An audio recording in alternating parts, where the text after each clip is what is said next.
Muchas gracias al Centro Internacional Miranda, Centro de Estudios Avanzados, y a la profesora Iluzca Salazar por invitarnos a participar en esta videoconferencia que hemos titulado Democracia y renovación espiritual frente al poder como dominación en la patria grande. Queremos primero empezar con la descripción de cuál sería el punto de vista desde el cual queremos hacer este enfoque. Pertenezco a la comunidad ecuménica de Fundalatin como asesor docente y miembro fundador, y hemos participado en generar esta Fundación Latinoamericana por los Derechos Humanos y el Desarrollo Social Fundalatin en aquel momento, hace 42 años, en medio de la Internacional de las Espadas, como se llamaba en aquel tiempo, con dictaduras como la de Pinochet, Videla, que estaban todavía, Videla en 1978, Pinochet desde el 73, y en ese momento se estaba formando estos dictadores militares desde la doctrina de la seguridad nacional en la Escuela de las Américas, situada en el Canal de Panamá. Entonces vinieron cristianos de distintos países de nuestra América, chilenos, argentinos, uruguayos, también desde Nicaragua, y con todos ellos logramos hacer siempre en la espiritualidad que nacía en todo ese tiempo de la teología de la liberación, pero con diversas fuentes espirituales, cristianas, pentecostales, luteranas, anglicanas, católicas, llegados a Venezuela, unidos por esa espiritualidad de la teología de la liberación, con la presidencia del padre Juan Vives hasta su partida terrena en 2004. Actualmente la preside la hermana María Eugenia Rusián, y desde 2015 Fundalatin es reconocida con estatus consultivo especial en el Consejo de Derechos Humanos de la ONU y participa en sesiones de esa Organización de Naciones Unidas desde lo que llamamos la diplomacia de los pueblos, es decir, no de los estados sino de las comunidades, y en este caso como una comunidad como fundación de Fundalatin. En este momento, y eso es lo que queremos ver, cómo estamos en este momento. Desde el año 2020, la patria grande de América Latina y el Caribe avanzaba en integración solidaria con ALBA, CELAC, UNASUR, Petrocaribe.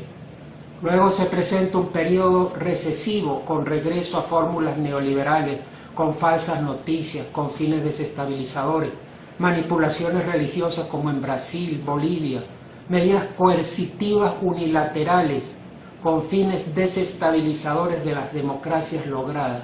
y que realmente son atentadoras de los derechos humanos y de los pueblos, realmente, y reconocido así por gente, expertos de la ONU y por supuesto por organizaciones como las nuestras.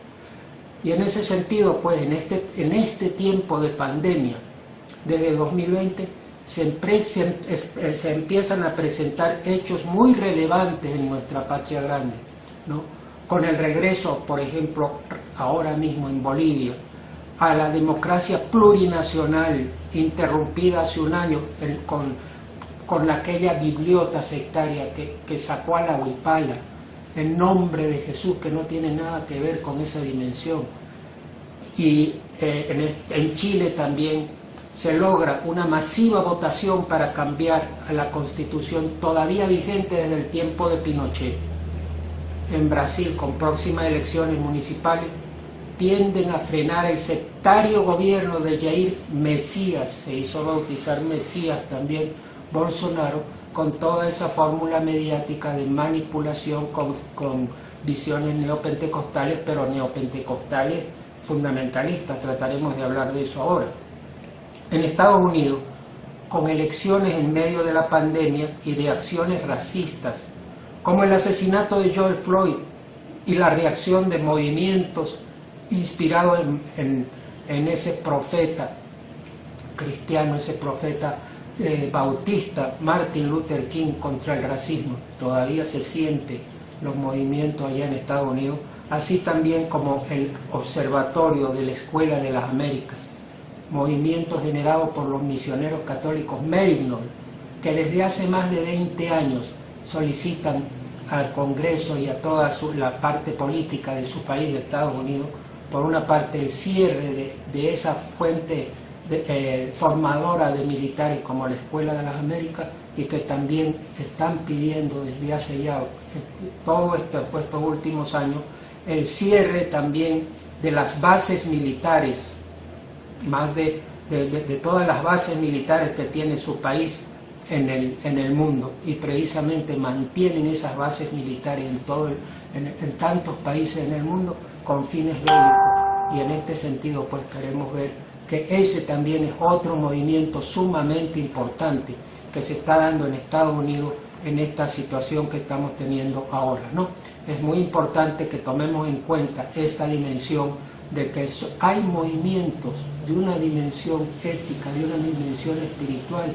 de diversas fuentes espirituales que se están congregando como para darle un vuelco a la situación de América Latina, esta regresión que hemos tenido, y volver a retomar la senda de lo que sería pues en este momento volver a la integración solidaria en todos los pueblos de nuestra América. Queremos ahora hablarles sobre la importancia de la espiritualidad liberadora, que hemos estado tratando pues desde la Fundación Latinoamericana por los Derechos Humanos y el Desarrollo Social. Hemos estado trabajando durante todo este tiempo, desde hace 42 años, con la presidencia inicialmente del padre Juan Vives Zuria, que tenemos este libro de padre Juan Vives Zuria, Defensor de la Vida, de Robert Poveda Brito, uno de los miembros de nuestra fundación. Un trabajo de este tipo. Por otro lado, nosotros hemos trabajado también en la formación, en una formación tanto por la vía de textos como por ejemplo este del chileno Joaquín Undurraga, también vicepresidente en aquella época y también que ya partió de Fundalati, que partió ya de la dimensión terrena, y también hemos trabajado con distintos audiovisuales, entre ellos Otro Mundo del Terrorismo a la Paz, Despierta América, Memoria de América Latina, la luz de la teología de la liberación, y precisamente queríamos hablarle también que esta dimensión de defensa de los derechos humanos desde la espiritualidad de la teología de la liberación es una parte comprometida, pues que se da con textos como este, Derechos Humanos, Derechos de los Pobres, con José Aldunate, el sacerdote chileno, compilador de esto, Leonardo Bosch, brasileño, Joaquín Undurraga, también chileno, Adolfo Pérez Esquivel, Premio Nobel de la Paz, Marcia Miranda, Carlos Ocio y este servidor Guido Zuleta, con estos textos, que son textos de teología de la liberación, pero en la defensa de derechos humanos. Una defensa de derechos humanos que se hace pues desde una perspectiva. Decía Leonardo Bosch en algunas ocasiones, todo punto de vista es la vista desde un punto.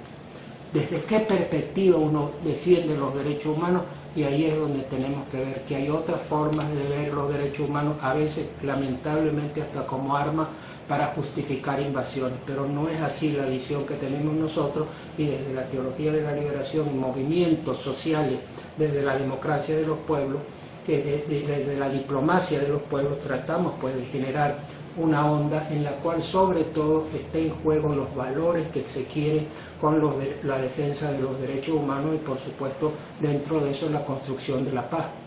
Y aquí yo creo que vale la pena que hagamos una diferenciación entre lo que es la espiritualidad y la religión, porque muchas veces se ha dicho que la religión para lo único que ha servido es para generar guerras sectarias, y a veces también hay frases tremendamente negativas sobre lo que es la religión. Para nosotros pues la religión puede ser un apoyo para la espiritualidad, pero la espiritualidad es distinta a la religión. En otras palabras, hace así el símil, y este símil lo ha planteado Leonardo Bosch, el teólogo brasileño, que decía, la religión es como la vela, o sea, una vela que sirve para poder iluminar. La espiritualidad es la llama, es decir, que produce los valores, solidaridad, capacidad de perdón, cuidado de la gente, cuidado de la madre tierra, amor, quiere irradiar, la espiritualidad quiere irradiar esos valores e impregnarlos en la sociedad. Sin embargo, la vela puede ayudar a que esa llama se prenda, pero una vela apagada no ilumina. Es una religión que solo se nutre para sí misma, o la manipulación religiosa, que significa pues más bien un aprovechamiento de ritos, de creencias, en beneficio de grupos, personas transnacionales que no tienen nada que ver con una dimensión espiritual de los valores. Y ahí podemos ver inclusive, y lo hemos comentado muchas veces, que a veces una persona puede ser atea, pero con contenido espiritual, es decir, porque tiene sus valores, trata de transmitir estos valores, estas dimensiones de solidaridad y afecto, aunque no tenga una religión, aunque diga no tener una creencia. Y sin embargo, pues ahí tanto que hemos visto como que hemos visto en tantos ejemplos, la verdad es que muchísimas formas de dominación con las formas religiosas manipuladoras. La teología de la liberación, nacida en la patria grande de América Latina y el Caribe, tiene que ver pues con esta dimensión. La primera teología cristiana que nace desde la patria grande. Uno de los textos que hemos planteado, ¿no? O uno de los videos, el de Despierta América, Memoria de América Latina desde la teología de la liberación. Tratamos de hacer todo un recorrido, pero como les decía, no desde el punto de vista del que viene. Ese video lo hicimos en 1992 para celebrar el quinto centenario. ¿El quinto centenario de qué? Algunos decían de la cristianización del continente, otros decían de la invasión. Ahora en muchas partes se dice de la resistencia, ¿no? Pero ¿qué pasa para nosotros en ese momento? Tenemos que ver que desde ese momento, viéndola no desde quien viene en el barco, que muchas veces se ha hecho la historia de América Latina y de la Iglesia de América Latina desde el punto de vista de quienes llegan en el barco. Aquí la queremos hacer desde los que están acá y por otro lado desde los aborígenes, desde la gente que está en las distintas etnias, pero también de todas las comunidades que se trataron de generar. ¿Cuántas comunidades no se trataron de hacer durante toda la historia nuestra? Desde Bartolomé de las Casas, pasando con el apoyo de Frayetón de Montesinos, condenando la conquista, comunidades jesuitas en el Paraguay, comunidades cristianas, comunidades realmente comunistas cristianas, como la de las misiones de Paraguay, de Bolivia, de Chile, pero que realmente a veces han quedado totalmente sumergidas prácticamente en el olvido. Y sin embargo, tratamos de rescatar todo eso como una dimensión que sería espiritual. Y en este sentido, pues, un amplio aporte que se ha hecho de distintas fuentes y de distintos países con Elsa Tames, la teóloga costarricense, que en el campo feminista, de la teología feminista, también con Leonardo Bo, con el salvadoreño John Sobrino, con todo el aporte que se ha hecho para que tratar de superar esta dimensión tan negativa y más de la religión manipuladora, y más bien hacerla como un instrumento de fraternidad entre los pueblos, y con esto pues para que se pueda generar todo esto, superar lo que era solo la Pax Romana, no, construcción de la paz de Jesús liberador, no la paz romana que sí, se mantente callado y oprimido y estamos en paz, y si te rebelas te crucificamos, como lo que le pasó a Jesús de Nazaret. Queremos ahora hacerles algunos comentarios sobre el ecumenismo y el diálogo interreligioso frente al fundamentalismo. Yo creo que esto también puede ser de utilidad en este tiempo para que podamos entendernos cómo lo importante que puede ser la unidad en la diversidad. Pero tenemos que ver que cuando uno habla de fundamentalismo, no está hablando de una religión, sino una forma de entender una religión. Y en ese sentido, la religión como supremacismo excluyente, como poseedor absoluto de la verdad en la creencia que uno tiene, y por supuesto prácticamente como demonización del que no piensa como uno. Y es realmente una actitud fundamentalista, que significa pues que no hay posibilidad de un diálogo con otras visiones, no se admite al otro. El otro siempre va a ser un enemigo o una persona o un retrasado mental, cualquiera de esas visiones que se pueden generar. En el campo cristiano se ha planteado mucho, tanto en el campo católico con las inquisiciones, con las quemas de brujas, también que se ha planteado con la gente en el campo protestante, también se ha generado con lo que han llamado la teología del destino manifiesto, por ejemplo, que especialmente en cierta visión teológica norteamericana, y que los teólogos nuestros, aliados, amigos de ahí de Estados Unidos también lo plantean así. Son cuestiones que han generado un fundamentalismo excluyente, somos nosotros los únicos. También puede ser, es una forma también que se da no solo en las religiones, también se puede dar fundamentalismos en las ideologías. De ahí empieza a haber algo que pasa en algunos gobiernos, en gobiernos populares, que luego resultan sectarios y se ponen y se generan como opresores, una visión opresora burocrática. Y eso cada uno de ustedes habrá visto que también puede pasar en la política, aparte de la religión, en los medios políticos, ¿no? Nosotros tenemos que ver que en la Declaración Universal de los Derechos Humanos de 1948, uno de los derechos humanos es la elección de las autoridades por un método que sea de votación, de voto u otro similar. Es un derecho humano también. Ahora, ahí tenemos que ver que desde una perspectiva ética de la defensa de los derechos humanos, este derecho debe ejercerse con respeto a la opinión ajena, no con manipulaciones mediáticas o presiones de distinto tipo. Helder Câmara, aquel recordado obispo de Olinda y Recife de Brasil, en un librito de poemas muy bonito que se llama El desierto es fértil, así es el texto, él comentaba en uno de sus poemas: cada vez que no estás de acuerdo conmigo, cada vez que no estés de acuerdo conmigo, uno dirá, bueno, hay que marginarte, diría el fundamentalismo, ni te oigo, dirá otro, pero Cantinflas le diría, ni te ignoro. Pero, ¿qué dice Helder Câmara? Cada vez que no estás de acuerdo conmigo, me enriqueces. Me enriqueces porque buscas la verdad con la misma intención y con la misma intensidad con la que yo la busco. Cada vez que no estás de acuerdo conmigo, me enriqueces.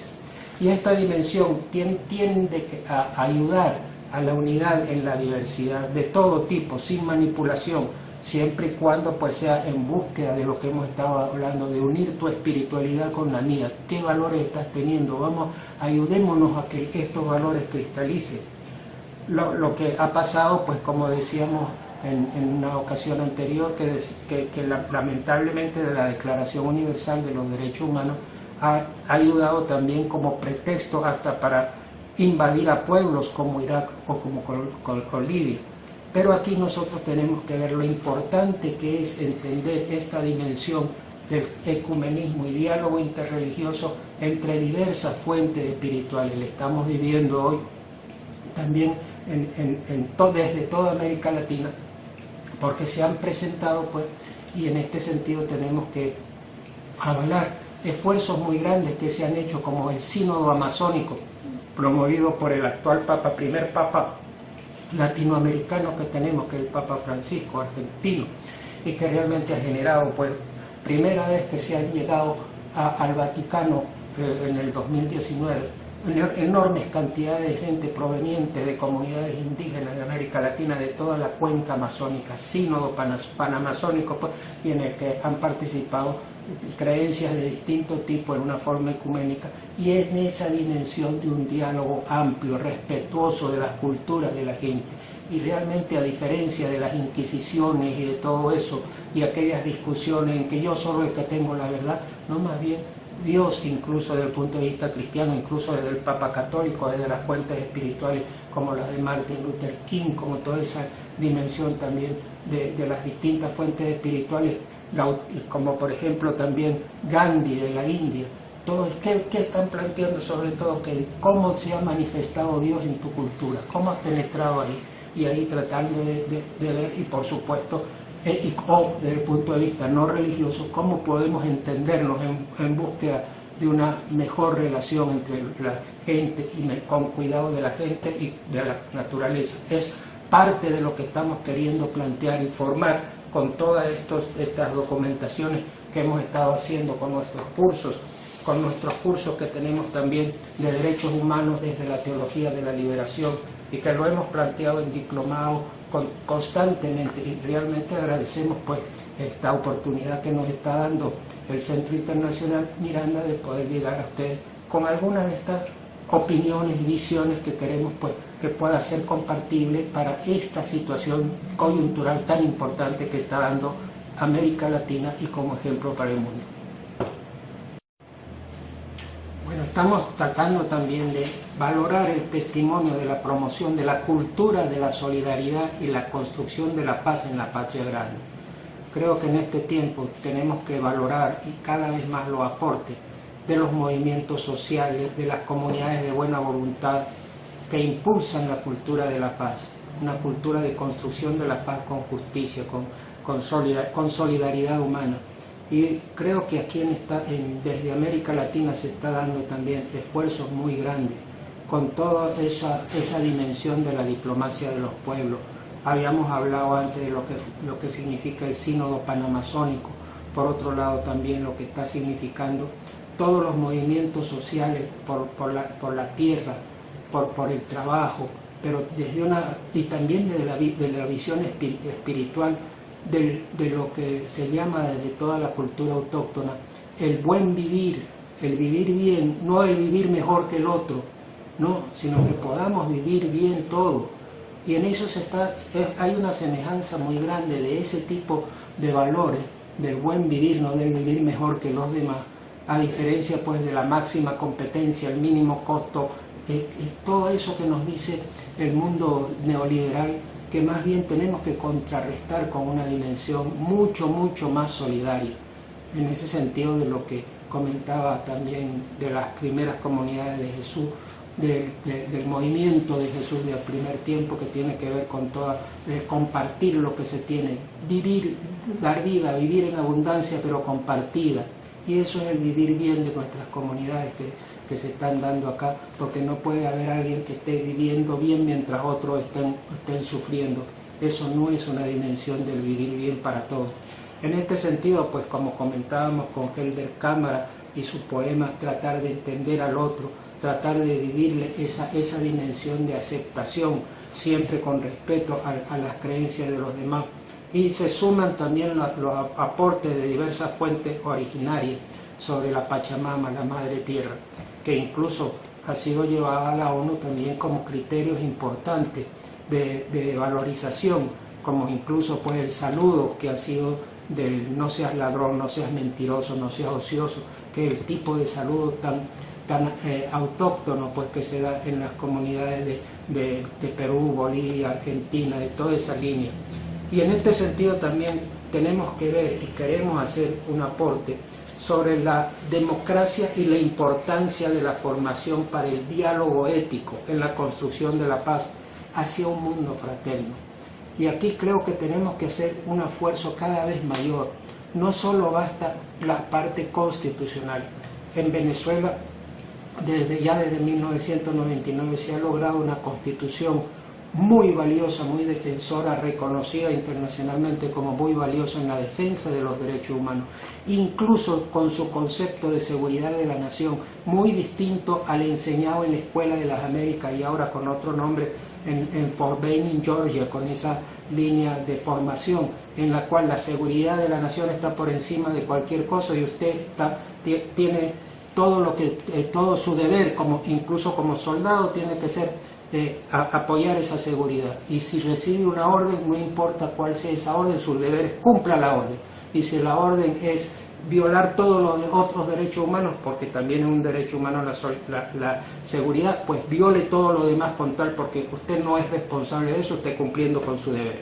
Fíjense que esa dimensión no es la de la Constitución de la República Bolivariana de Venezuela. La doctrina de la seguridad que está en la Constitución como concepto de seguridad de la nación es una corresponsabilidad civil y militar en función de la defensa de los derechos humanos, no de su violación, de la construcción de la paz y por otro lado de un desarrollo sustentable de plena cobertura nacional. En este sentido, pues, se trata de hacer un aporte mucho mayor a lo que significa una seguridad con responsabilidad ciudadana, que valore todos los derechos humanos, no solo algunos, y por otro lado también, que es bien importante, esta formación la que tenemos que ver. Por eso les digo, no solo lo que está planteado en la Constitución, sino cómo nos formamos, vamos formando a nuestra juventud, a nuestras familias, a nuestras comunidades en esa dimensión, porque a veces muy bien podrá estar escrito, pero por dentro necesitamos que haya una ética de acompañamiento, de formación, para que realmente esta dimensión que está planteada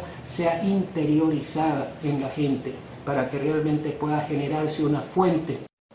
Les decíamos realmente que este esfuerzo formativo al juicio de comunidades como la de la Fundación Latinoamericana por los Derechos Humanos y el Desarrollo Social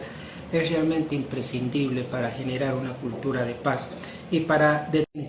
un importante aporte para la espiritualidad y un importante aporte para el desarrollo sostenible desde el punto de vista del compromiso con los estados. Y estamos viendo ahora pues que con estas elecciones, con estas dimensiones,